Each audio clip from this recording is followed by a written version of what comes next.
America is trying to play empire. The government is lying to you. We need to get back to focusing on ourselves. These agencies became more powerful than the government itself. End all of these wars. Welcome to the Quest for Clarity podcast. Here is your host, Nolan. Hey everybody, welcome back to another episode of the Quest for Clarity podcast. I'm your host, Nolan, and as we come on the air right now, literally just an hour before I began recording this episode, and today is Monday, August 4th, 2025, Benjamin Netanyahu officially has announced, and this is according to the Jerusalem Post, that the IDF will be occupying all of Gaza. He announced the IDF will be occupying all of the Gaza Strip officially, and that includes areas where they have intelligence that the hostages are being held. So, this comes as there have been weeks and weeks of international pressure, including from people in the United States, on the Netanyahu government and on the state of Israel for the way they've been conducting their war in Gaza over the past 2 years at this point. Ongoing scandals, including the insane amount of starvation going on in Gaza, the number of starvation deaths, the aid shootings, and the lack of allowing international journalists into Gaza. All of these things have compiled into an enormous amount of international pressure on Israel and on Benjamin Netanyahu specifically to begin to bring this war to an end, to say the very least. And now, it seems, not only are we not going to bring this war to an end, but we are going to continue offensively and advance this war into an all-out occupation of the Gaza Strip. And let's all just remember, not only is this a provocative move, not only is this an egregious move, this is a perfectly predictable move that me and many others have said was most likely coming for months at this point. Let's look at the speeches from Bezalel Smotrich, the finance minister. How about Itamar Ben-Gvir, the national security minister? How about Benjamin Netanyahu, the prime minister himself, holding up the map of Greater Israel at the United Nations just years ago? This has been the Israeli government's position that the inevitable goal in the region was the annexation of Gaza and the West Bank and the acquisition of those lands by Israel to create what is known to them as Greater Israel, including parts of southern Lebanon and Syria. This has been explicit. This has been their goal. And the shock and awe at this announcement should tell you who has been really paying attention to this and who is truly honest in their coverage.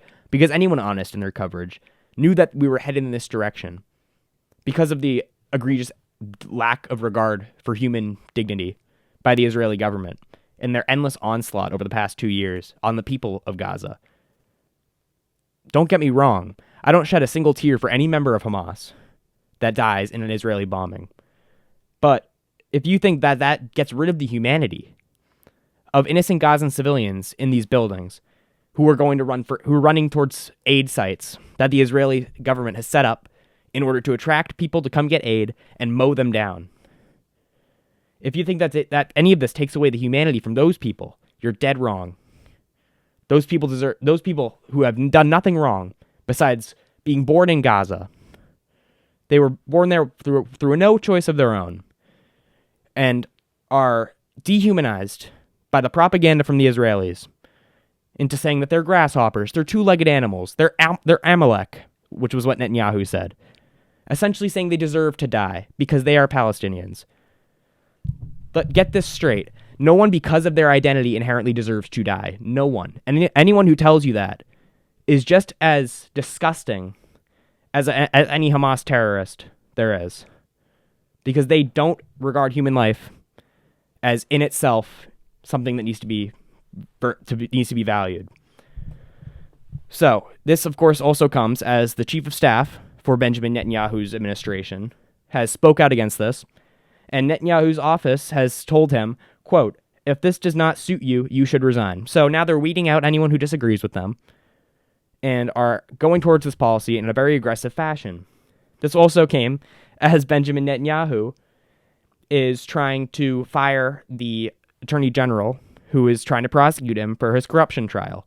Now, a judge did block that firing, but he is actively trying to get rid of this corruption trial entirely. Just before this news of what seems like an inevitable occupation broke, I was actually going to cover the other interesting news that came up prior.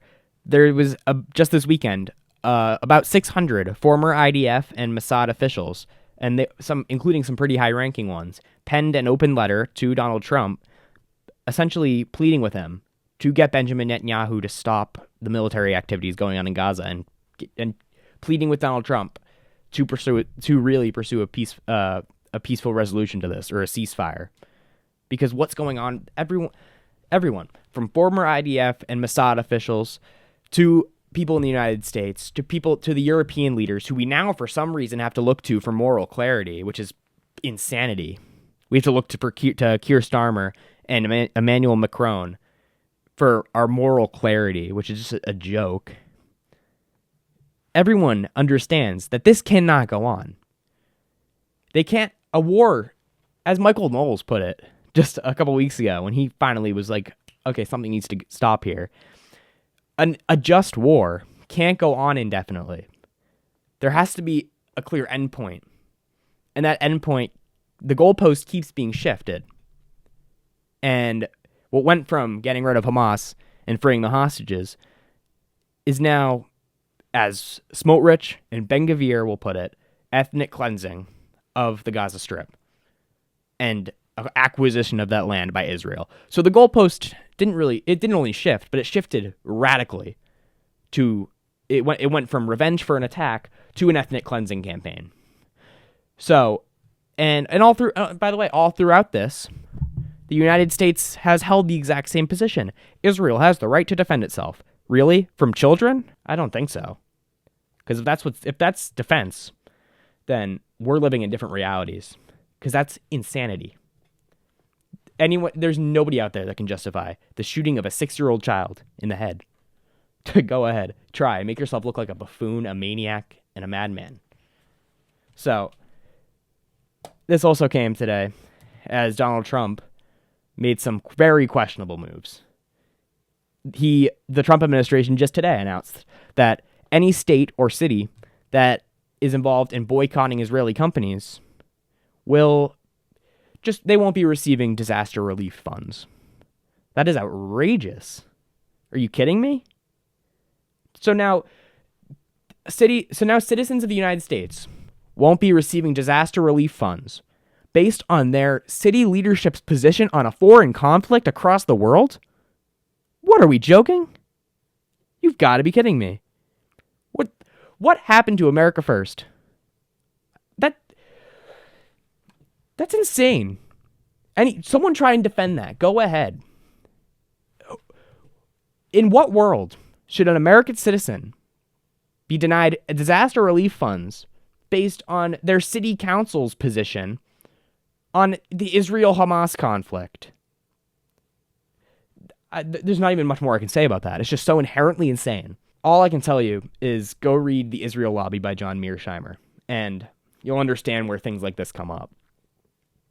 I don't even have to say it. It's not America First at all. That is an Israel First policy.